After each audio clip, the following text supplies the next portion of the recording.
Hey guys, what's going on? James here, and in today's video, I'm going to give you some players to look out for in the Buccaneers preseason Week 2 game versus the Miami Dolphins. So, without further ado guys, let's talk about it. The first player that I want to mention is a guy that I'm sure a lot of you guys have known and love up to this week. It is Spencer Snell, the wide receiver who had 7 receptions and 119 yards in preseason Week 1 versus the Pittsburgh Steelers. Obviously, he had a stellar second half of that game, catching passes from Ryan Griffin, who at the end of the day had a pretty decent game in his own right. Keep an eye out for him. But yeah, I'm really excited about Spencer Snell. I think a lot of you guys should be as well. I've seen a lot of people say, oh, he's going to be the next Adam Humphries, which obviously they've been saying that about a lot of the white wide receivers on our team. But besides that point, I will say that Spencer Snell has been looking good, not just in practice, but also in obviously preseason Week 1 as well. And obviously, there's a big opportunity for him now. Potentially that 5th and 6th wide receiver spots could be up for grabs a little bit due to Bryant Mitchell and Scotty Miller's injuries. Obviously, Bryant Mitchell was placed on the injured reserve due to his Achilles. Obviously, I wish Bryant Mitchell nothing but a speedy recovery. He was one of my favorite guys on this wide receiver core coming into the season, so I really hope he can come back fully healthy for next year. And then in the case of Scotty Miller, he has a very nagging hamstring injury right now that has been getting Bruce Arians very riled up, as he has wanted Scotty Miller to get his ASS back onto the field. So obviously Scotty Miller, he's not going anywhere, but this does open up some opportunities for some of these backup wide receivers to get some more playing time and potentially get that 6th wide receiver spot should it be available. And I think that Spencer Snell is one of the top guys who could potentially shine in Week 2. Also, due to those injuries, I gotta mention some of the other wide receivers who are battling for a roster spot. Anthony Johnson, who made a couple of nice catches in preseason Week 1. Bobo Wilson, who's been very hot and cold. He did a very similar thing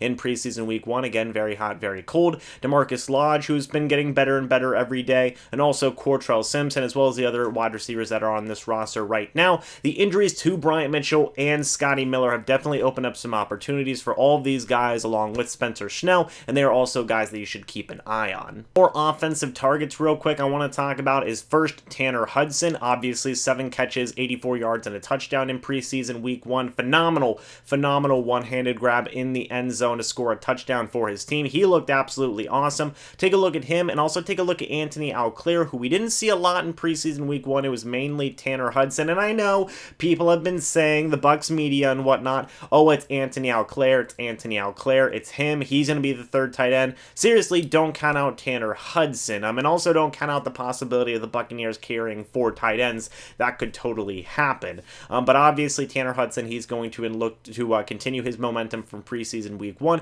and Anthony Auclair is definitely going to be looking to kind of rebound from a kind of lackluster, kind of a quiet Week 1 as well. Also talking about running backs Dare Ogunbowale, who had 2 touchdowns in preseason Week 1 versus the Steelers, and Andre Ellington, who in my opinion struggled massively in pass blocking in the second half of that Buccaneers game versus the Pittsburgh Steelers. He also struggled a little bit in the first half as well as pass blocking, but man, Andre Ellington was not doing good in pass blocking. When I tell you that Dare Ogunbowale is making a lot of traction, he's gaining a lot of ground in terms of that 3rd running back battle, I really do mean it. I like Andre Ellington, but he really has to improve on that pass blocking. He looked absolutely atrocious in that first game versus the Steelers in pass blocking. Obviously, we didn't see a whole lot of him as much as a runner, but I do know that he has been a good receiving back in practices and whatnot, so hopefully he can go in, showcase some of that ability in preseason Week 2, and hopefully Dare Ogunbowale can build on the momentum that he had in preseason Week 1.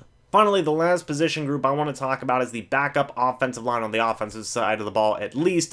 Obviously, things were pretty rough. Ryan Griffin was under arrest for a, good amount of times in that second half of that game versus the Pittsburgh Steelers. I specifically want to point out backup left tackles being a big position of need. The backup left tackles that were in got beat really bad at certain points, like really, really, really bad. I think Earl Watford did some good things, and I'll give Caleb Bennett Beninock some credit. Obviously, he wasn't perfect, but he certainly wasn't the worst backup offensive lineman out there. Also, backup center Evan Smith did a really bad job. There's a reason that they cut him, but I also really liked what Nate Trewin did whenever he came into the game. I think that it might be honestly a pretty safe bet that he could be the backup center for the Buccaneers this upcoming year, but I think backup left guard and backup left tackle is definitely something that you have to look at. Definitely something that you need to figure out, because that's a big deal. I think that center, right guard, and right tackle is workable. I like Earl Watford. Beninock is Beninock. He's certainly better at right tackle than he was at right guard. And then at center, I like Nate Trewin. But left guard and left tackle, you need to figure that out for the backup offensive line, and I'm really hoping that they improve in this game versus the Dolphins. Moving on to the defensive side of the ball, first couple of guys that I want to talk about is Jeremiah Ledbetter and William Golston. Now, I'm not sure if Jeremiah Ledbetter is going to be playing in this game. He does have a small nagging injury that could prevent him from playing, but I still think it's important to kind of talk about that position battle that's going on between Ledbetter and Golston for a starting defensive end spot. Ledbetter looked very good in preseason week 1 versus the Steelers. Hopefully Golston can rebound in preseason week 2 versus the Dolphins, because if he doesn't, he really could be in jeopardy of losing his starting job. So hopefully he can rebound and make a good impression in this upcoming game. And, in the case of Ledbetter, if he plays, hopefully he doesn't re-aggravate his injury or anything like that. And if he doesn't play, well, let's just get him healthy for the third preseason game where he can hopefully make some noise there. I want to talk about Rakeem Nunez-Roche and Terry Beckner Jr. First, for Rakeem Nunez-Roche, great run defender. Like I said, I'm about 95% sure that he's going to make the roster. The guy looked like a phenomenal run stuffer in the game versus the Steelers. He did a very, very good job in my opinion. I want to see him improve and continue that momentum with his run defending in this game versus the Dolphins. And I do want to see a little bit more from him as a pass rusher. Obviously, he didn't do a terrible job, and that's not exactly where his skill set is at.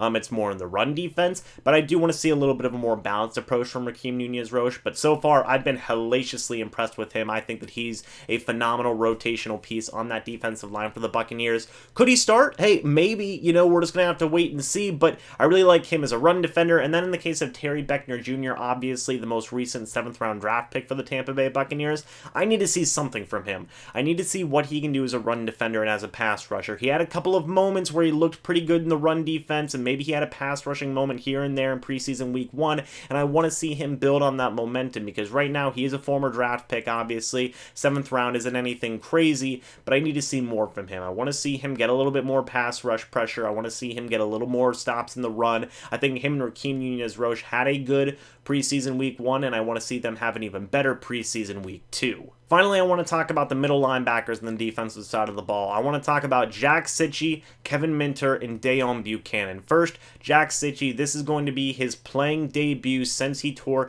his ACL last year. Now, he has been practicing, and during practices, he's looked pretty darn good, not just in run defense, but also as a blitzing middle linebacker. I've been very impressed with Sitchie. Again, he's starting to get things going again. He's starting to look pretty darn good. It's just a matter of him staying healthy. I really, knock on wood, I don't want him to get injured or anything. I don't think he will. I think he will be totally fine, and I think that the Buccaneers will have another young, productive middle linebacker for them, because again, like I said, in training camp, he's looked very good at blitzing the quarterback, much kind of like what they've been doing with the middle linebackers with Levante David, Devin White, Deon Buchanan, and others, and I think that Sitchie is going to be a phenomenal piece of that rotation, and he's going to be debuting versus the Dolphins, so keep an eye on him. Talking about Kevin Minter, I'm honestly don't understand why people were kind of trashing him last game versus the Steelers. He looked like a tackling machine to me. I saw him make some very, very solid tackles in the run game, and I thought that he did a very good job as a sure tackling middle linebacker, and obviously he's going to make the roster. He should be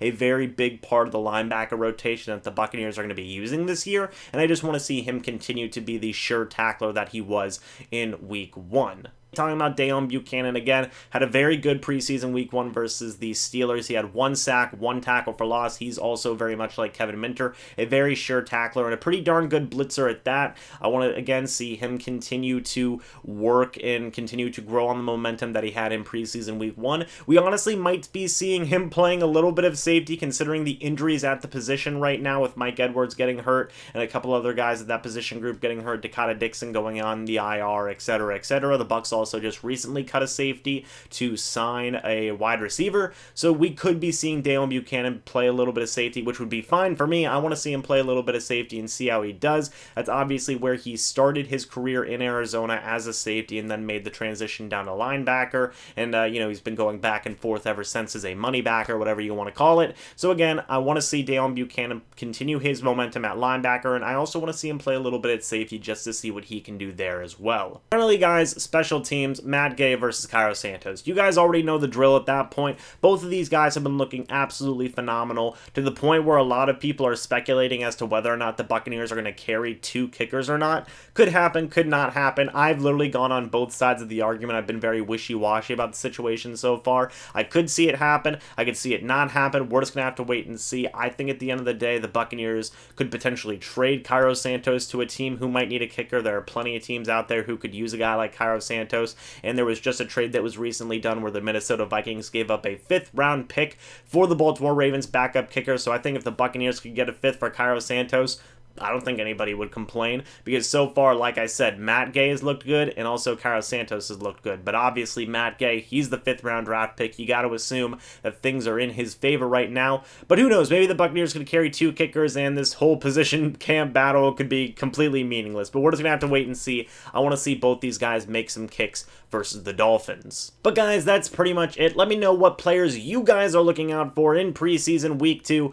versus the Miami Dolphins. I hope you guys all enjoyed this video, and I hope you were excited for preseason week 2 again versus the Miami Dolphins. Tomorrow I will be having my official preview video where I talk about certain more things I'm going to be looking out for versus the Dolphins on offense, defense, special teams, etc., etc. But guys, until that video comes out, I will see you in the next video, in the next live stream. But until then, and as always, guys, goodbye for now, and go Bucs!